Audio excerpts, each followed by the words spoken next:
The views expressed on Science for the People are not necessarily the views of this station, its affiliates, sponsors, or advertisers. This week on Science for the People, we're looking at how far we've made it in the race to connect the human brain with computers and machines.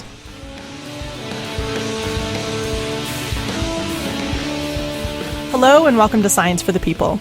I'm Rochelle Saunders.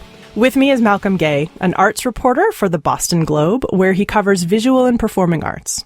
The recipient of numerous national journalism awards, he previously worked as a contributing writer at the New York Times. He has also contributed articles and essays to Wired, The Atlantic, and Time, among other publications. He's also the author of the new book, The Brain Electric, the dramatic high-tech race to merge minds and machines. Malcolm, welcome to the show. Delighted to be here. So I had no idea we were as far along as it turns out we are with getting computers to merge with human brains. That really surprised me. Did it surprise you when you started looking into the topic? Well, what surprised me is it's sort of twofold. On the one hand, yes, we are very far along in merging the mind with machines. On the other hand, there's a long way to go yet. You look at the brain right now and some of the interfaces that we're using, and we can do extraordinary things in terms of reproducing motor skill, in terms of giving people access to computer cursors. Some of the people that I talked to for the book are working on digital memory. By the same token, there are something on the order of 100 billion neurons in the average human brain. And what the technology that we're talking about uses, 100, 200, maybe 1,000 electrodes to really listen in on about that amount of neurons. So we're looking at this very, very parochial window into the brain. So on the one hand, we're able to do amazing things, but we're also looking and working with such a small area of the brain that we have certain limitations to what we're able to do. That is really interesting. The idea that we can look behind us and see, wow, we have come a long way, and also look ahead of us and see that mountain in the distance and go, wow, that's going to be a long trip. Right. There's a joke that neuroscientists are fond of telling, and it's in part because it is such a it's so apropos to what they do. And a man is walking down the street and he sees another guy, and the guy is kind of crawling around on the ground under a streetlight. And he kind of walks by, and then an hour later he comes back by, and the guy's still crawling around by the streetlight. And he says, "What are you doing?" And he says, "I'm looking for my keys." And he says, "Well, you've been looking there for an hour. Why don't you look somewhere else?" And he says, "Well, this is where the light is." And, that's a very telling joke in a lot of ways, because, what we're looking at is this very minute window into this galaxy. And the more that, the better we get at it, the better we get at reproducing movement, the better we get at trying to create digital memory, the better we get at any of these, specific tasks, the more we start to realize that the brain is this incredibly networked organ that, and when you start to get into something that is more complicated, such as movement, that is outside of, simply moving something forward and back, or perhaps in three dimensions, that the brain, it uses different areas of the organ to actuate those movements. So instead of simply having, kind of a one-to-one ratio or relationship with movement within the motor cortex, all of a sudden the brain starts to think in more symbolic terms in movement, and it really starts to dig at kind of how we really embrace the world as creatures.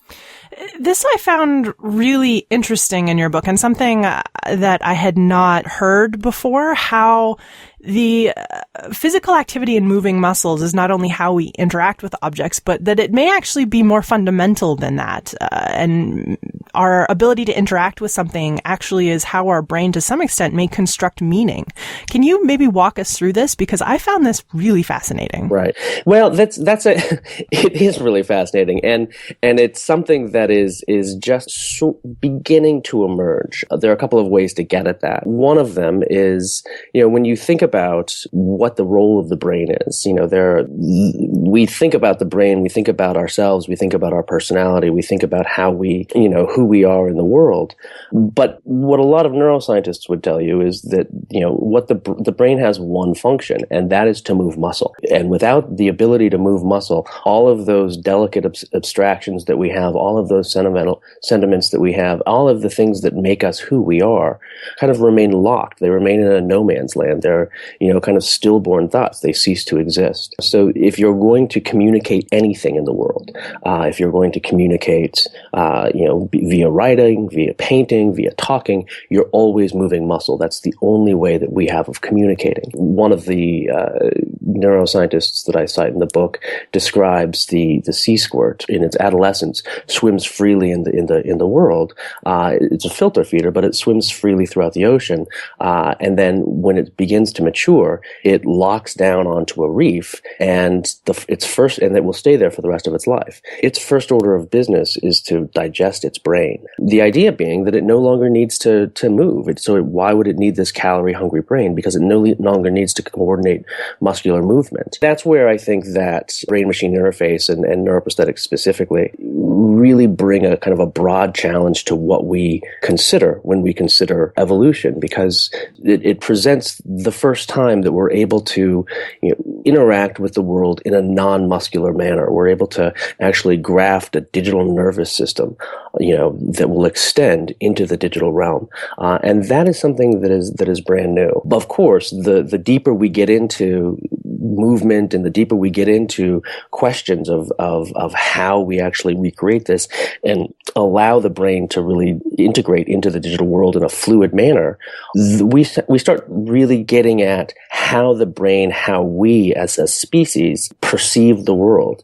And what we're finding is that the brain, we may look at an apple or a cup or a pen and think in kind of Platonic terms that, this is an object and I perceive this object as such.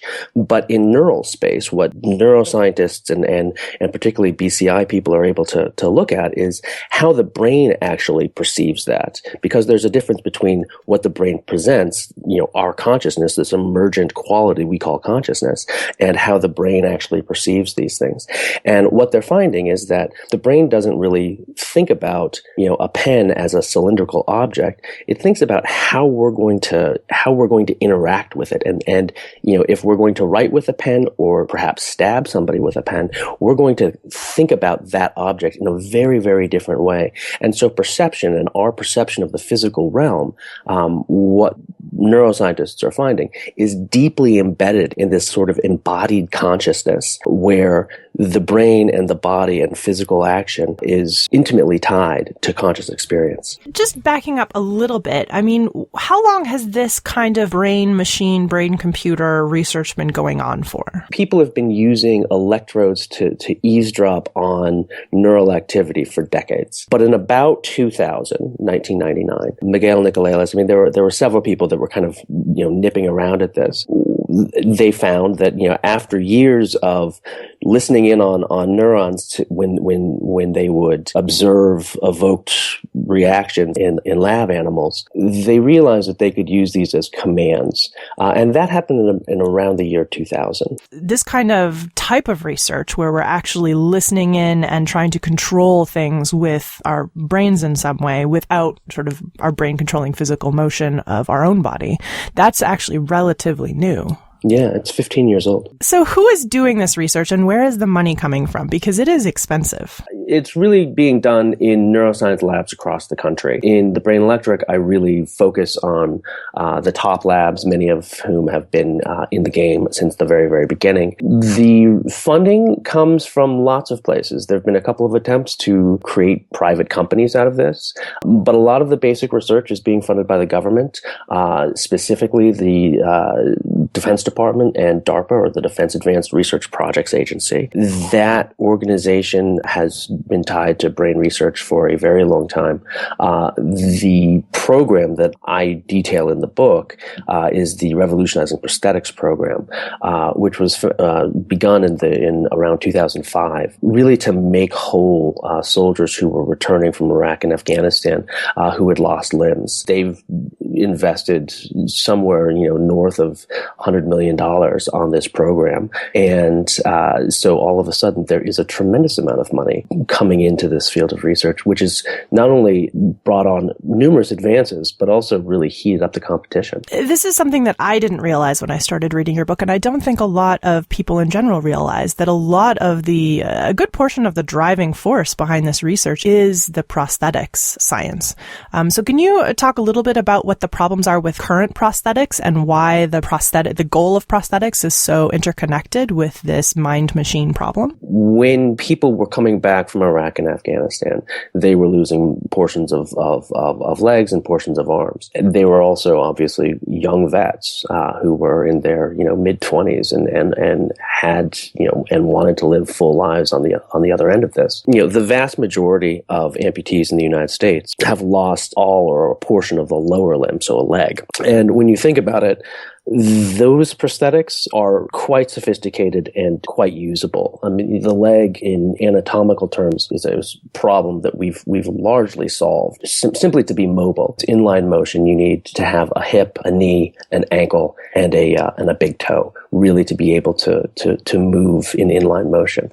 As Oscar Pistorius has shown, and numerous other amputees, there are all sort of very, very specialized lower limb prostheses that allow people to rock climb and swim and run, and they are even ones that are made with high heels at this point. The arm is a very, very different beast. On the one hand, the market share for people that have amputated arms is quite small. Usually people lose portions of their arm because of some sort of trauma. But more importantly, there's a tremendous amount of engineering that has to go into creating an arm. I mean, if you think about it, whereas the leg, has this very limited, needs in terms of degrees of freedom, a biological human limb has 27 degrees of freedom. Not only that, it is moving in a spontaneous manner the entire day long. I mean, it is we rely on our arms and hands to do a galaxy of tasks every day. Just from a sheer engineering standpoint, creating a biologically equivalent prosthetic in upper limbs is a much greater challenge. Not only does it, unlike the leg, which can actually bear weight, hang from the body as though it were, as if it were dead weight, but you also have this big question of how do you actually control something that is that sophisticated? And people have worked with myoelectric arms, so working with the electrical pulses that come off of the muscles, the remaining muscles from the stump. But what DARPA has decided, and numerous neuroprosthetists have decided as well, is that the only real way to approximate and approach biological movement in an upper limb is to connect that prosthetic directly to the brain. And that is where we start to get into the really crazy stuff, the sci-fi sort of sounding stuff that I didn't realize we had done already. So when we talk about connecting something like a prosthetic arm, or in some of these experiments, a computer cursor to a brain to be able to control that with your thoughts, essentially, what are we actually talking about when we say words like control with your thoughts or reading brain waves? It just rolls off the tongue, doesn't it? It does. It seems like, well, obviously everyone knows what that means, but I realized reading the book that I didn't actually know what we were doing there. Well, it's funny, I mean, when I was first researching the book, of course, you read these articles and they say, oh, we're, controlling it with just their thoughts. And no, absolutely, they're not simply controlling it with their thoughts. There's a tremendous amount of science, there's a tremendous amount of technology, and there's a tremendous amount of sheer inventiveness that goes into this. But basically, what we're doing is, or what they're doing is, having a craniotomy, inserting electrodes into the brain. There are a couple of different ways to access thoughts via brain-machine interface. I'll speak about kind of the most invasive, but also the manner that gives the clearest control signal. And what that is, it's called single unit or penetrating electrodes.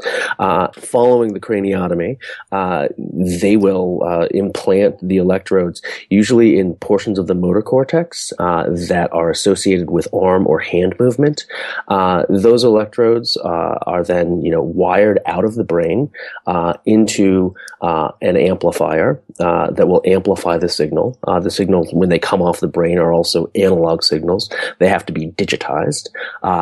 Once they're digitized, they are, ferried over to a computer. This is all happening via cable, to a computer, which runs those signals through an algorithm. That algorithm uses each one of the electrical impulses that the brain, creates, the action potentials when neurons fire, as command signals. And that algorithm will approximate whatever movement the subject is trying to make. So if I'm thinking I want to move my arm or my hand up and to the right, the brain will create this neural pattern that will then be run through the algorithm, and that will be used as a command to move whatever the actuator is, be it a cursor or be it a robotic arm, up and to the right. You're listening to Science for the People, and I'll be back with more on connecting brains and machines and the book The Brain Electric with author Malcolm Gay in just a minute. Stay tuned. Science for the People is a weekly radio show and podcast that explores everyday life from a scientific perspective. We are a member of the Skepchick Network, a collection of blogs, podcasts, and video content focusing on science and critical thinking. To find out where Science for the People airs near you, or to listen to past episodes, check out our website at scienceforthepeople.ca. You'll also find links to support us at Patreon, to connect with us on Facebook and Twitter, and to subscribe to the podcast in iTunes. And now, back to the show. Welcome back to Science for the People. I'm Rochelle Saunders, and I'm here with Malcolm Gay, arts reporter for the Boston Globe and author of the new book, The Brain Electric, the dramatic high-tech race to merge minds and machines. So a lot of this research and testing has generally asked people to do things like think of a truck to move the cursor left, or think of hitting a baseball to move the arm over. And that works, but it also isn't very practical. In situations where reaction time matters, like catching a ball thrown at you, trying to translate movement into otherwise unconnected thoughts isn't exactly the easiest thing to do. Precisely. And that's one of the things that puts, I think, Andy Schwartz's research kind of sets it aside from other people's work. A lot of people, if you're working in 3-dimensional space or 2-dimensional space with a cursor, a lot of people will do exactly what you say. They'll think of squeezing their hand into a fist, and that will move the cursor to the left, and something else unrelated will move it to the right. What Andy tried to do and tried to do successfully was to move to have the research subject think simply of doing the action themselves. So it was a much more intuitive way of working with the brain, and where he actually has to really understand how the brain is working. On the one hand, if you think of a bold action like clenching your fist or raising your arm to move the cursor to the left or the right, that's going to cause a very specific neural pattern that you can get so you can create a kind of quick and dirty brain-machine interface that will give you a modicum of control. Of course, how do you move spontaneously while you're doing that? That's not, on the one hand, it's okay if you're just working in 2 or 3-dimensional space, but when you move up your dimensions of freedom, you have to start thinking about, well, if I'm squeezing my fist and raising my arm, and you're trying to think of all of these different unconnected movements, there's really no way to create spontaneous movement with that sort of a model. And so what Andy tried to do was really understand how the brain itself processes and thinks about movement in a much more intuitive way, so his research subjects can explore the space spontaneously and kind of craft or respond to individual unique situations. Now, we're talking about invasive brain surgery, and it has been human testing done with this, but I'm assuming that there are some very strict rules and guidelines as to who can be a test subject. You can't just rock up to the office and say, "Hey, I want to be a test subject in this." So who are the people who are who are volunteering for this research? Right. Well, so there are kind of two classes of people because there are two classes of brain-machine interface that are invasive. The first class, I'll say the second class actually, which I also detail in the book, is largely drawn on epilepsy patients. Eric Luthart, who's one of a neurosurgeon and neuroscientist who I follow quite closely for the book, is an epileptologist. So what he does is he creates brain-machine interfaces with epilepsy patients. He doesn't necessarily need to have he doesn't need to go through FDA approval for any of this, because the brain-machine interface that he's using has already been approved. So the electrodes are already on the brain. And the reason they've already been approved is epilepsy surgery is this two-part surgery where the patient goes in, has a craniotomy, and then they place a grid of electrodes on the surface of the brain. So they don't actually penetrate the brain. They rest on the surface. And then during the next week, the surgeon, neurologist, various other specialists will observe as the patient, has several seizures. And what these electrodes are trying to do is really hone in on where the seizure focus really is. And then, in a second surgery, they'll go in and remove the seizure focus. What Eric's insight was, Eric and his colleagues' insight was that during that week of observation, they would be able to craft kind of a temporary brain-machine interface and use these live human subjects as test subjects.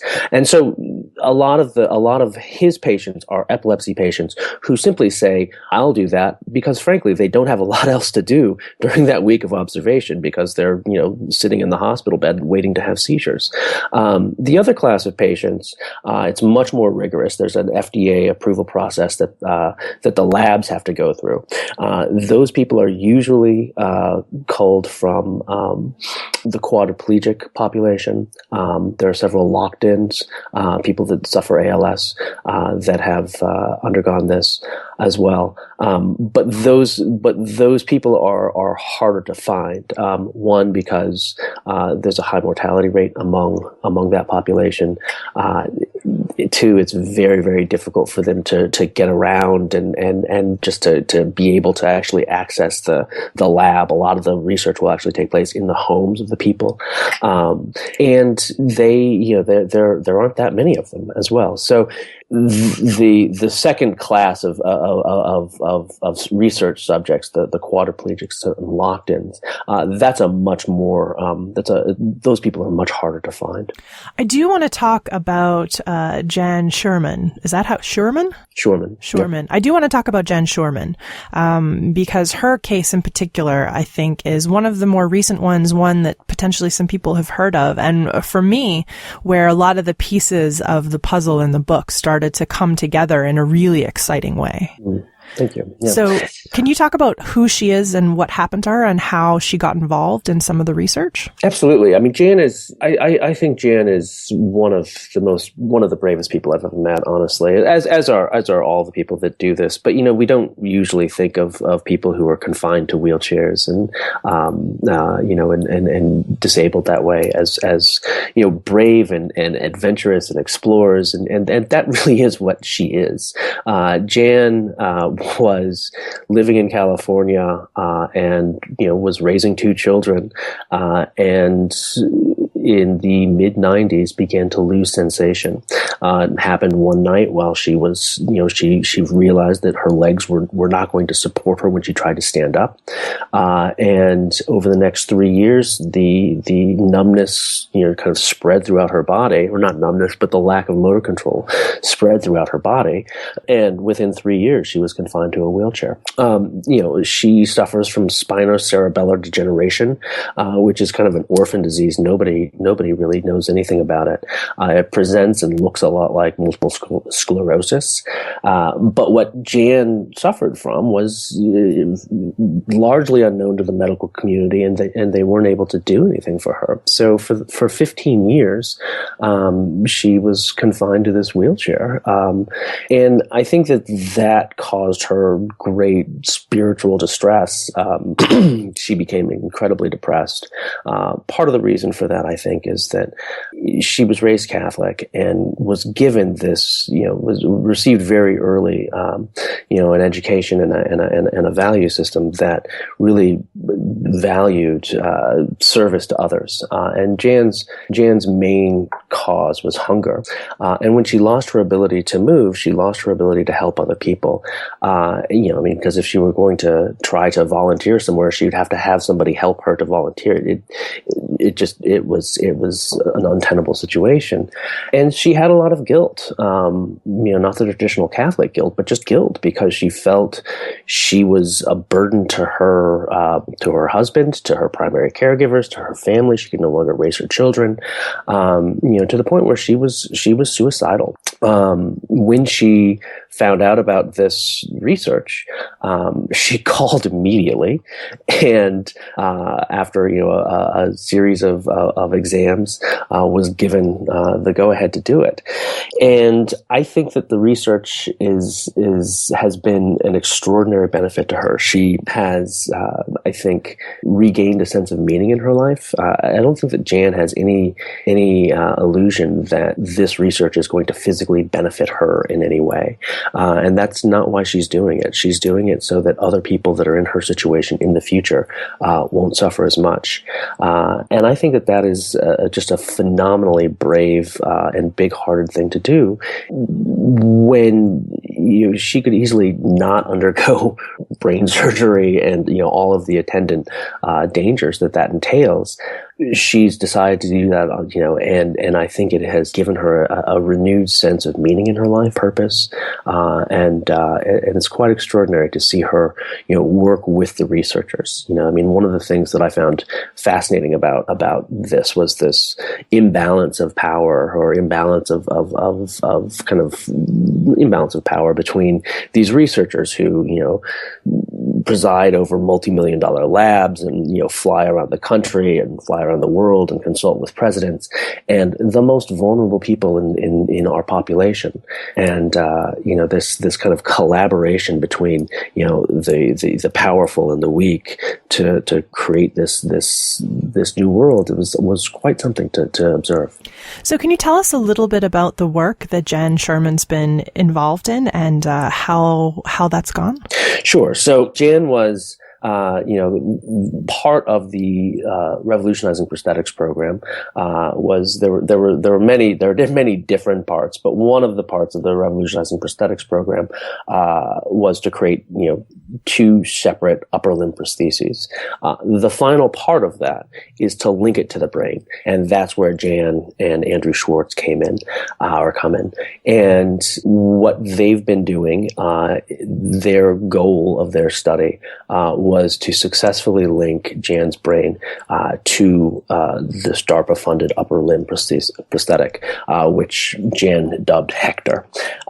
And so Hector is this, I think it has 26 degrees of freedom. It's this incredibly complex robotic arm that has motors in the, is a modular limb. So it has motors for control in the hand, motors for control in the forearm and in the upper arm as well. And what they were trying to do was to link Jan's brain to Hector to achieve 7 degrees of freedom. And Andy Schwartz had always kind of worked with monkeys. He'd never worked with humans before. He's a very careful researcher who has had great success in crafting brain-machine interfaces with monkeys and done incredibly elegant work in that field. But he'd never worked with a human before. And working with Jan, he was very, very quickly able to get 3 degrees of freedom. And I think they achieved 7 degrees of freedom within the first 3 or 4 months of the program, ultimately getting to 10 degrees of freedom, which was more than anyone had ever achieved previously, and shows is a real proof of concept, not only that can we link the brain to computers, which we knew, but we can link the brain to computers in a manner that really begins to approximate and approach the fluidity and grace of a biological limb.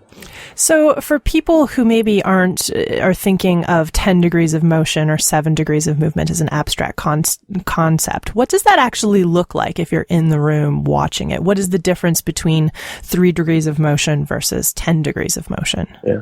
Well, 3 degrees of freedom would be, being able to move up and down, side to side, and forward and back. That's basic 3 degrees. When you think about 10, Jan had movement in the elbow, in the shoulder, in the wrist, and in the hand as well, to the point where she was able at one point to beat me in a game of rock, paper, scissors. So she's able to clench the hand, lay it flat, and bring out 2 fingers. Wow, so she had a motion that, while somewhat limited compared to what you or I could do, assuming that you're fully limbed, it was sort of a streamlined or sort of a more basic motion than what you would have with a traditional limb. So she had, I think, 2 degrees in the shoulder, 1 in the elbow, the wrist, and then the rest in the hand. How long did it take Jen to get to each of these different levels of freedom? Well, she moved to 7 degrees, I think, within 3 or 4 months. I think she had 3 degrees of freedom on the second day of the trial, which was quite something. She and Andy had a bet that he would get it on the first day. She had it on the second day, in the morning of the second. I think she was at 7 degrees by about 3 months, and when I met her, it was really one of the best days she'd ever had, and she had 10 degrees that day. The study documents the 7 degrees of freedom. They didn't need to go above and beyond that, so they just published on the 7. The 10 degrees were kind of gravy for them all. And Jan, of course, is saying, "Oh, they want 10, or I want 11." Then that was kind of how Jan thought about it. But they. The thing about getting into these higher degrees of freedom and when you hit these benchmarks is all of a sudden these kind of mysterious things start to crop up, where when Jan reached 10 degrees of freedom, she had extraordinary control, but she also had strange kind of hiccups that would occur, and at one point she ceased to be able to grasp actual objects. She would close her eyes and she could control the arm no problem and grasp objects. But when she was looking at the object and trying to grasp it, she'd be unable to do it. It was very mysterious to them, and no one had any idea why it was happening. But what ultimately it led them to really start thinking about was, how is the brain thinking about these objects, and how is it thinking about, when you get into these higher orders of movement, how is the brain considering the objects that it's handling? And also, the one thing that they're working on now that they weren't at the point that I was reporting and writing the book is sensory feedback. So this arm that they've created also, not only is it capable of motor intent, but it's also able to deliver sensory feedback to the user. Jan had 2 electrode grids implanted in her brain, both in the motor cortex. So one was the arm and one was really the hand region. So she was able to move the hand, but she wasn't ever able to get any sort of tactile feedback from it. So she was kind of controlling it in space, but couldn't feel, which is a very, if you've ever, when your arm's asleep, for instance, it's very, very hard to control the limb without that native sense of feeling, and she didn't have that. We'll be back with more Science for the People right after this. Every week on Science for the People, we take the latest in scientific progress and relate it to people, our friends, our families, our communities, and our society. And we give researchers, authors, and journalists the time to talk in depth about what matters to them. If you love science but aren't satisfied with sound bites, join us again next week for Science for the People on your local radio station or anytime online at scienceforthepeople.ca. You are tuned into Science for the People, and I'm here with Malcolm Gay, journalist and author of the book The Brain Electric, The Dramatic High-Tech Race to Merge Minds and Machines. So, as well, one of the things that I didn't realize reading the book is how much work it is just to kind of debug or tune or get everything ready to go when you want to start doing the testing. It's not as simple as plugging someone in and turning it on. There's a whole process involved every day, sometimes multiple times a day, in getting everything ready to go. Right. This is not plug and play technology. No, not yet. Yeah. Well, and that's one of the real challenges of the brain. I mean, the brain is a dynamic organ. So the way the brain thinks about movement, I mean, each neuron fires and each neuron has a preferred direction of firing, such that, if I'm, moving my arm up and to the right, specific neurons will be kind of directionally tuned and be, tied to that sort of movement, and the entire population of neurons, or the population that the researchers have access to, will be directionally tuned. The thing is that neurons and when you think about not merely neuroplasticity, but also just the physical makeup of the brain itself can move something like 2 millimeters within the brain casing, which we wouldn't think is that much, but in neural space is huge. And so if you have an electrode that is placed in the brain, and the brain shifts, you don't necessarily know that you're still recording from the same neuron. And so every morning they have to, basically calibrate the machine and see how the brain is thinking about these specific actions. How is it thinking about moving the arm to the left? And how is it thinking about raising the arm? And how is it thinking about, because these patterns, while, they are ephemeral, and they're not merely ephemeral, as you're doing them, but they change from day to day. And so oftentimes they'll have to calibrate the computer, not only, in the morning, but oftentimes several times a day, as you said.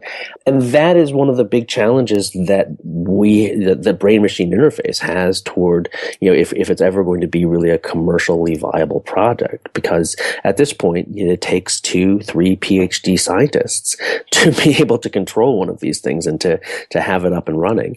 And it seems like it would be expensive for expensive, time consuming. Yeah, exactly. All of those things. So this is one of the missing pieces, the piece of the puzzle where it's difficult to calibrate. It has to be done multiple times a day. It takes a very advanced level of expertise to be able to do it. But what are some of the other missing pieces right now that are sort of on the edge of what we understand about how to make connections between brains and machines? Calibration is a huge issue. That is one of the core issues with penetrating electrodes. When you're looking at something like electrocorticography, which is what Luthard is doing, the calibration issue is not nearly as apparent. The other real questions that we have, the first I would say is the longevity of the implant. The brain, like the rest of the body, abhors foreign objects. When these electrodes pierce the brain, the immune system starts to kind of envelop them and encases them, dampening their sensitivity. So in in physical terms, what that's doing is it's putting a damper around the actual listening point, so it can't hear as much. Not only is there actual biological material that's getting around the electrode, but the electrode itself is then farther away from the neurons that it's trying to listen into. Depending on the implant, depending on the person, it kind of depends on a lot of things. Some of these implants can start to lose functionality within 3 months. Most of them last longer than that, but who's going to undergo elective brain surgery for a 3 or 4 month or even a 2-year implant? So stability of the implant is a huge one. A lot of these brain machine interfaces are really bulky wired affairs, and so they'll have a bank of computers that's about the size of a dishwasher, and you're connected by wires to it. So if it were to be a commercially viable device outside of a real medical intervention, it would have to be a wireless implant. And then you get into questions of how do you power it, and how do you get the enough bandwidth within the wireless implant to be able to load that information as quickly as it needs to be able to react in real time. Those are big hurdles. Lots of very, very smart people are working on right now. I would expect as well a wireless implant would probably have some concerns about interference. That is one of the fears that some of the more future-minded people have is, what happens if you're on a wireless system? I mean, we increasingly live in a wireless world, but if you're on a network or your brain-machine interface is networked or a Bluetooth network, what happens if somebody has access to that network? There are real ethical implications as well. There was some research that happened a while back where we were able to connect the brains of two rats together. Can you walk us through that? That's Miguel Nicolelis, who's featured in the book. And what Miguel was doing, and I think one of the things that he's most interested in, he's interested in upper limb movement and kind of practical matters, but he's also very interested in brain-machine interface as a means toward really interrogating our conception of the brain and kind of what it means to be a human. One of his very latest research tracks involves what he calls a brain-to-brain interface, and he initially did that with rats. He's since done it with monkeys as well. But effectively, what he does is he takes what he calls the encoding rat, and will have that rat do a simple task. Press a lever on the left hand side to receive a juice reward. When a light shows up, he will then download those, or he will collect that neural information, run it through an algorithm, and then stimulate a second rat, which is called the decoding rat, to perform the exact same action. So when the second rat receives that sort of neural stimulation, it knows to do the exact same activity that the first rat had done. The idea being that he can, you can use this not only as a way of commanding a second rat, but more importantly, he starts to think about it in terms of actually networking, kind of creating these cyborg networks among, various animals. And his question, I mean, these are simple tasks that he's having them do. But as this area of research progresses and becomes, more, can actually achieve greater clarity, his questions become, what happens when two consciousnesses, 3 people, 4 people are actually, linked this way? Does some sort of, larger consciousness emerge out of these 2, 3, 4 brains that are linked? And is that something we could even understand at this point, seeing as how we each only have one? I mean, so he's really pushing the boundaries of brain-machine interface in that way. There's an interesting, and I think that research is a great example of it, where it is both simultaneously really fascinating, and I want to know more, and I want to read more, and I want them to keep doing the research, but also kind of creepy and a bit concerning about potential future. I mean, there's a lot in this area that kind of pings both of those sides. Mm-hmm. Right. Well, I think, I agree. I think that the science fiction quality to this, while certainly there, and it opens these very large questions. On the one hand, it is very far away. I mean, that having that sort of clarity of brain-machine interface is a ways off. While at the same time, it's not a trivial concern. I mean, what happens if we have brain implants that would allow increased cognition or enhanced cognition for certain people? So if I'm able to have a brain machine interface that allows me to study better for the LSAT, and my friend does not, does that put me at an unfair advantage? There are real questions about that. On the other hand, I mean, I think that what brain-machine interface really speaks to is, this deeply human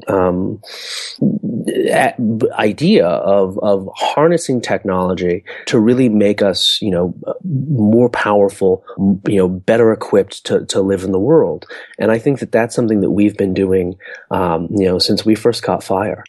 You mentioned augmenting sort of normal, quote unquote, humans, people who aren't disabled or people who haven't lost a limb. And of course, when you think about how involved DARPA is in a lot of this research historically, the first thing a lot of people think to, quite obviously, is super soldiers. Mm-hmm. Right. And that must be somewhere on their bucket list of dreams for some of this research. Do you feel like that's an accurate statement, or is that us just making some assumptions about DARPA that maybe are not entirely fair? Well, there's a lot of concern about DARPA. Absolutely. I mean, when the Department of Defense is funding research into the brain, there's a lot of people are worried, and there's no doubt that in the past DARPA has worked with neuroprosthetists to in an effort to create smarter soldiers who will perform better in wartime. They've had programs to enhance. I mean, to enhance cognition during periods of prolonged sleep deprivation. They've had programs to link fighter pilots to the cockpit. They've had programs to they've had an assortment of programs that are really geared toward creating a better class of soldiers. And the Revolutionizing Prosthetics program is really a rehabilitative program, but the technology itself, DARPA is one of the one of the examples that everyone points to of of an agency that creates military technologies that are later transformed into consumer use, such as the internet, for instance. These are technologies that were created by the military that have made the jump into the consumer realm. It's really interesting, the whole kind of helping people who, like you say, helping some of the weakest people sort of regain their freedom, regain mobility, and those kinds of very lofty and commendable goals.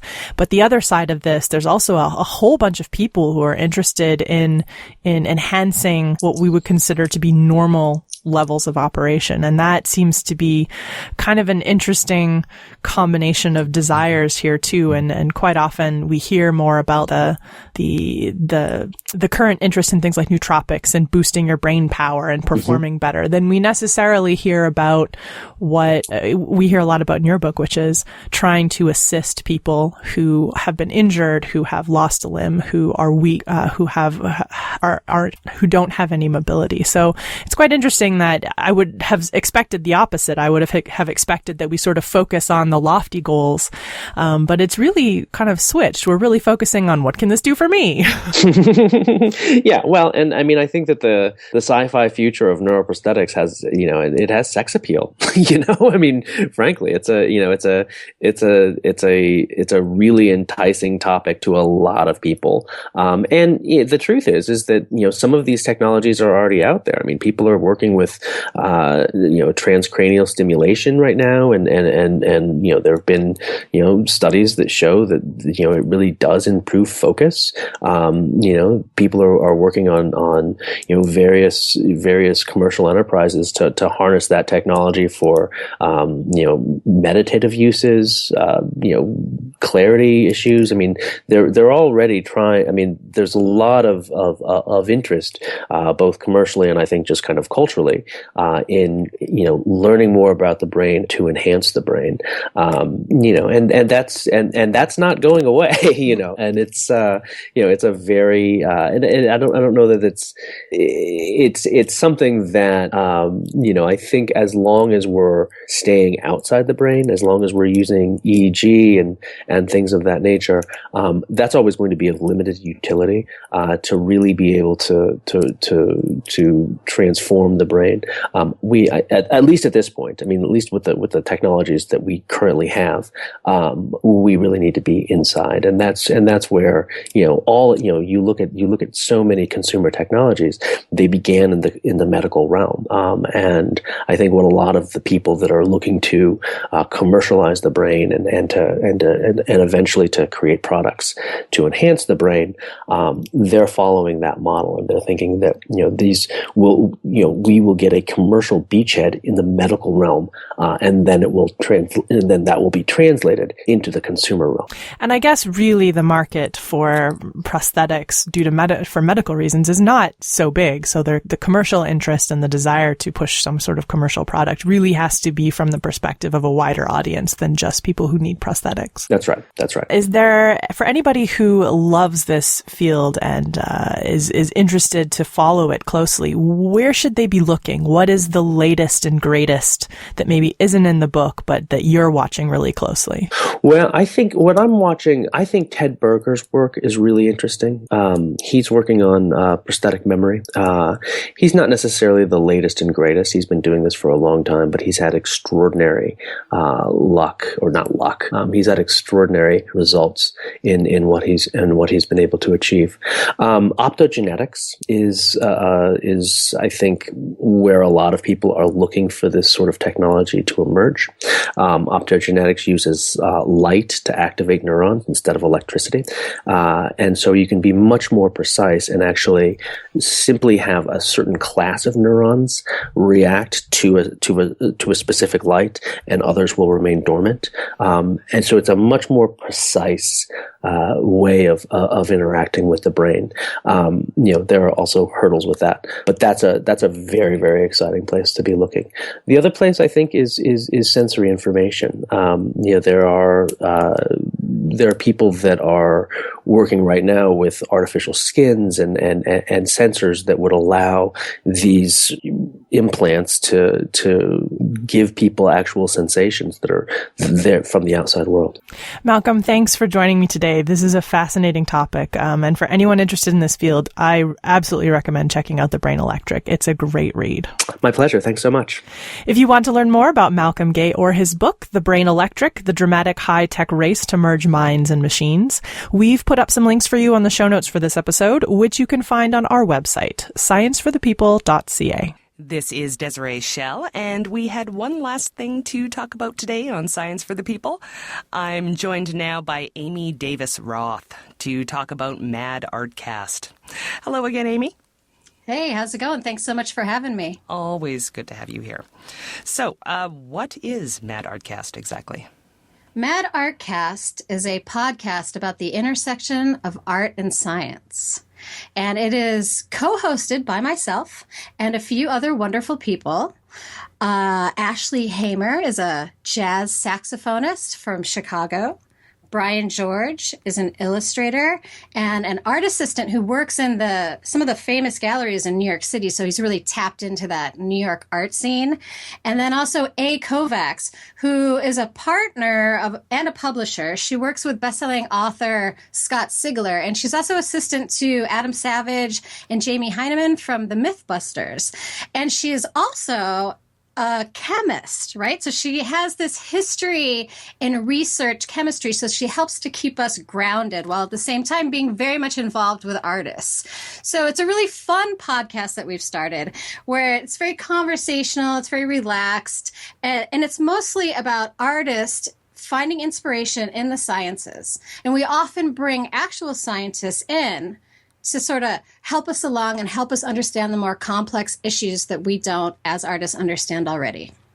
Well, now, maybe you tell us a bit about your most recent episode so that people can get a sense of what kinds of things you talk about. The most recent episode that came out was with Asad Abubaker, who is an engineer for NASA, and he works at JPL. And so he came on to teach us about how heat is radiated off spacecrafts and how you can create oxygen on Mars. And he also decided to be a champ and help me out with a project that I'm working on personally, which is this fun sort of sci-fi robot series that's going to be an all-ages coloring book that's based on molecular chemistry that takes place on the moon and Enceladus. So Assad was really helpful in coming up with ways where we could sort of heat a dome on the moon and Enceladus so we could keep humans alive, and how we could create food and do things like that. So it was a really fun episode. So all of your art at this point is currently peer-reviewed, correct?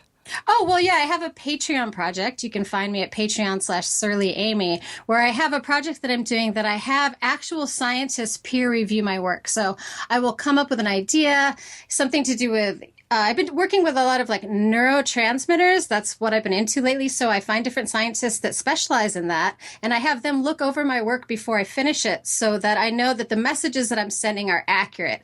Even though I do a lot of sci-fi stuff, like I give myself liberty to sort of stretch the science. But if I'm actually trying to express something to the public, I want to make sure I'm sending the correct message. So yeah, I get actual scientists to come in and peer review my pieces before I release them. And this project all sort of started once when I was painting DNA, and I was doing this big DNA strand, and the connectors in the ladder of the DNA, I was painting like a rainbow of colors. Like I had like 15 different colors. And what I didn't realize at the time was that you could only have 4 different colors. They could be in different connections, but in order for them to match up, there was only 4 colors that you could use. So I had a couple scientists come at me and explain this to me in a really nice way. And that inspired me to reach out to more scientists. Like why, if I'm inspired by science, I can be twice as inspired if I can have actual scientists talking to me. And I got really lucky, and I know a lot of people. And so that's what I've been doing for this Patreon project. And it's sort of spun off now into this really fun robot project, which has been inspired by someone we all know and love, which is who, Desiree? It's you. I love this project. It's the best project.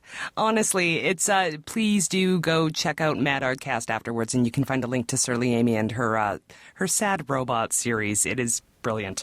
But yeah. So I guess my question is, so what did Assad teach you about, I guess, how to make your robot project more true to science?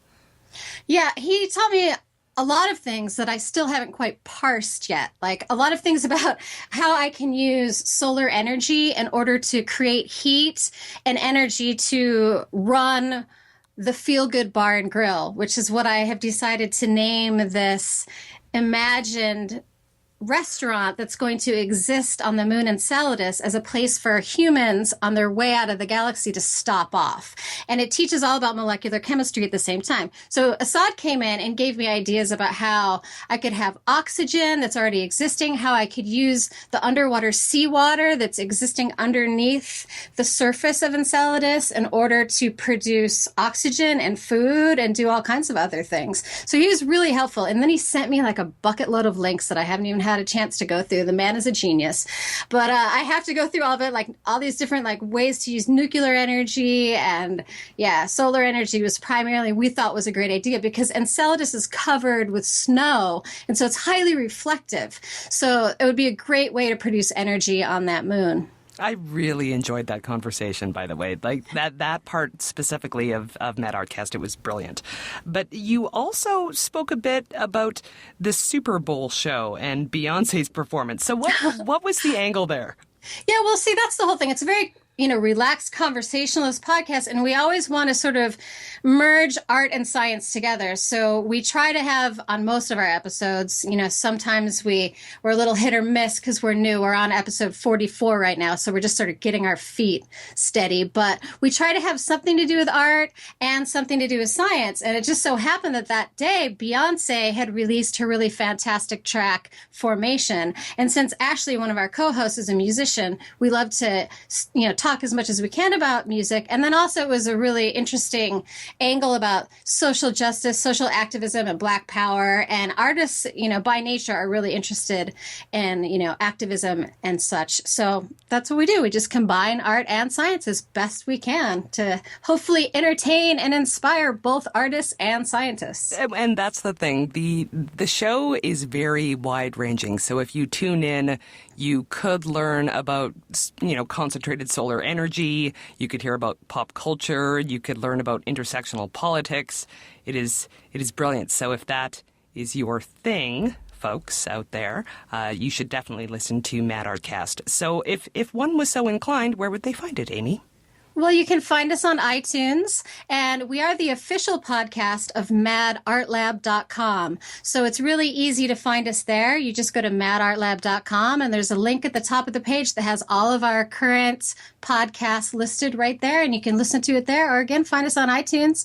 And you can find me on Twitter at Surly Amy. And if you want to see all of my robot illustrations that I've done so far, go to Patreon/Surly Amy, SurlyAmy. And they're all listed publicly, so you don't have to pledge to my Patreon to see them there. And they are wonderful. Again, highly advisable. And Amy, thank you so much for coming by. It's always wonderful to have you. Oh, thank you so much for having me. I love the show. And we've linked to Mad Artcast on our site at scienceforthepeople.ca. Science for the People is produced by Rochelle Saunders and edited by Ryan Bromsgrove. Helen Quivalon is our publishing liaison. We get research help from Josh Whitten. Coordination and additional behind-the-scenes support comes from the enthusiastic Skepchick Network team. Our theme song was written and recorded by Fractal Pattern, and its title is Binary Consequence. Science for the People is listener-supported. You can find us on Patreon, where you can support us with monthly donations in any amount. In return, we regularly post special patron-only extra content and after-show casual conversations with guests. This show is created in partnership with the Skepchick Network, a collection of blogs, podcasts, and video content focusing on the intersection of science, popular culture, politics, and social justice. You can find out more about Skepchick at skepchick.org. The show is hosted by Rochelle Saunders and me, Desiree Schell.